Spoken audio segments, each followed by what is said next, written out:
How like what's the mindset right now? All fun, or is it a little more excitement now that it's Motocross Des Nations? You can start, man. It's good. It's always all fun. I mean, that's what this weekend's about. Enjoying it and being proud to represent your country and just having a good time. And like everybody's seen the pictures of us when we were growing up as kids. You know, we've been away from each other quite a few years now, so it's cool to be back together and representing our country. And yeah, hopefully we can do Australia proud on Sunday and bring home a trophy. Yeah, absolutely. When did you guys first meet? Dude, you know what? I think we raced at Coolum 50s, but I think we met then. So it's probably like 65s, right? That we actually met. I think the first year that we started like speaking a lot was 2009. Possibly. Because I remember Mafra, the junior Aussie. Mafra Sale, yeah. And then 2010, there was a race close to my house, and then we all went water skiing together. So yeah, 2009, 2010, right? Yeah. So what's that? 12 years ago. Yeah. 12, 13 years. It's cool. It's cool. And then was there ever any like track day practicing together or scrimmaging together, or what's it? Just racing. Yeah, you live too far away. We lived 18-hour drive from each other, so it was always just like at the big races that we would see each other. Totally.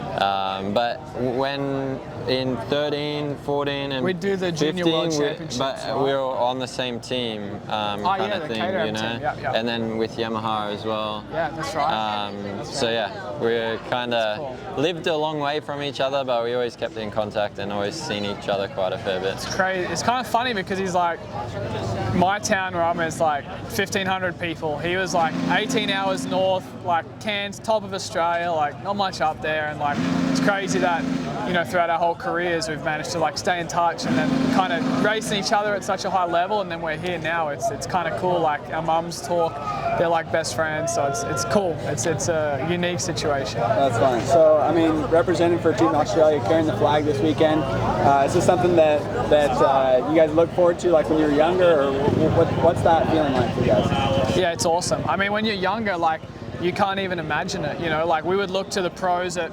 Australia at the time, and we're just like, even looking at that was like, gosh, how are we ever going to reach that? You know, so to be here is like, yeah, it's diff. I feel like anyway, because there's not so many of us overseas from Australia, it's every weekend you're kind of representing Team Australia, because I know what it was like when he was over in Europe. You know, I was always wanting him to do well. And then now when he's in America, you know, I always want him and Jett to be doing well. So, but for it to be like a special weekend where we all get to wear the green and gold, that's something cool and something that you look forward to every year. Like we were already speaking about this in January or something, you know. That's pretty awesome. The year went by pretty fast, but cool to be here, and definitely going to try and soak it all in this weekend. That's awesome. Just like low-key motivated AF. Like just stoked. Yeah. Cool. And so like what's the track like your guys' feeling coming into this? Because Mitch, you've raced here, Hunter, you raced here for the Nations. So what's it like? I mean, they changed the track a little bit for the 2018 one, but this year they kept it the same as what we raced on the Nationals. So what do you guys think of it so far? I mean, we haven't even looked at it yet, to be honest, but just kind of like preempting by the weather, it's going to be a little different with how the track forms, I think, because when we're here a few months ago, it's hot, you know, pretty warm. They're just pumping water into the track, where now it's pretty damn cold. So I think the sand areas, the sand within the dirt is going to form up a little different. So I think it'll be good though. Cool. Mitch, what do you think? Have you checked the track at all? Yeah, no, still haven't had a look at it. But yeah, I feel like it's going to be a lot different to 2018 because it was a little bit later in the year also, like another month or so, you know, or a couple of weeks anyway.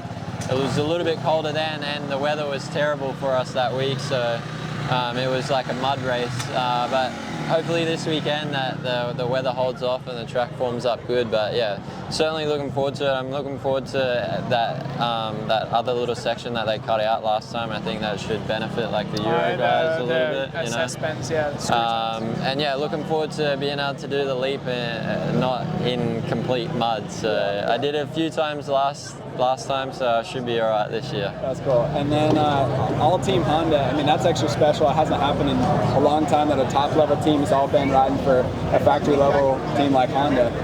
So what kind of brotherhood and just excitement does that add to it, that you're all representing, all got the same looking bikes and all fitting under 110? Yeah, I think that just adds another level of, like, you know, coolness to it or whatnot. Don't really know the word to use there. Yeah, it's cool. It's cool for Honda. For us, Yeah. it wouldn't have mattered if we were all on different manufacturers, because we're just like, you know, here for Australia. But it's kind of like the cherry on top. Everyone's under the same truck. It's all HRC.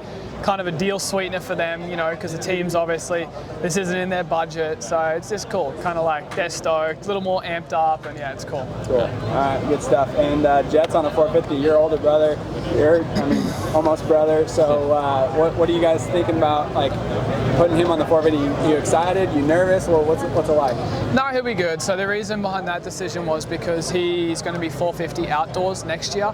So it just made more sense, you know, to get more time under his belt, get that ball rolling, because it's such a different, you know, different beast. So made a little more sense, but yeah, we ended up going with him.